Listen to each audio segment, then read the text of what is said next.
Şimdi güncel çamaşır makineleri çamaşırı çok kötü yıkıyor. Hangi marka olursa olsun. Bizde de şöyle zincir marketlerde satılan bir tane var. Bakın bu makineler çok az su aldığı için çamaşırlar çok kötü çıkıyor. Yani gerçekten o temiz kokuyu alamıyorsunuz. Ben de şu şekilde içine ekstradan su ekliyorum. Yani şuradan boşaltabilirsiniz. Deterjan gözünden. Bu şekilde su bol olduğu zaman çamaşırlar çok güzel yıkanıyor. Ayrıca çok da temiz kokuyor. Bu makinede şunu fark ettim. Keysmart şu şekilde yünlüleri alıp sıkmayı şu en alttakine getirirseniz sürekli su almaya başlıyor. Artık hepsinde aynı mı yoksa yazılım hatası mı bilmiyorum. Bu şekilde de yıkayabilirsiniz. Birkaç dakika başında durursunuz.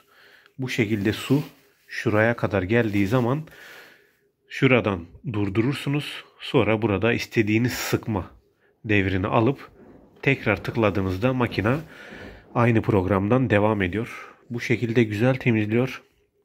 Bunu paylaşmak istedim.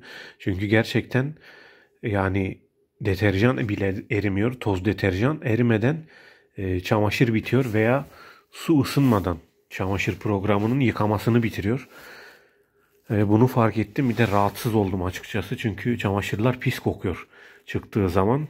O yüzden bunu paylaşmak istedim. Bu şekilde yaparsanız çamaşırlarınız bu şekilde bol su ile yıkanırsa gerçekten çok güzel temizleniyor. Buna da dikkat edin. Bu şekilde yardımcı olmaya çalıştım. Yani çamaşırların iyi yıkanması bol su almaya dayanıyor. Biliyoruz. Su tasarrufu ile çıktı bu makineler. Tamamen hayal kırıklığı. Çünkü o kadar az su alıyor ki çamaşırlar bile ıslanmadan geri çıkıyor. Böylece pis koku çamaşırın içinde ve kirler çamaşırın içinde kalıyor. Bu şekilde çok güzel temizliyor. Tavsiye ederim, bol su ekleyin veya çamaşırınızın ekstradan su alma özelliği varsa bu şekilde özellikle su aldırın.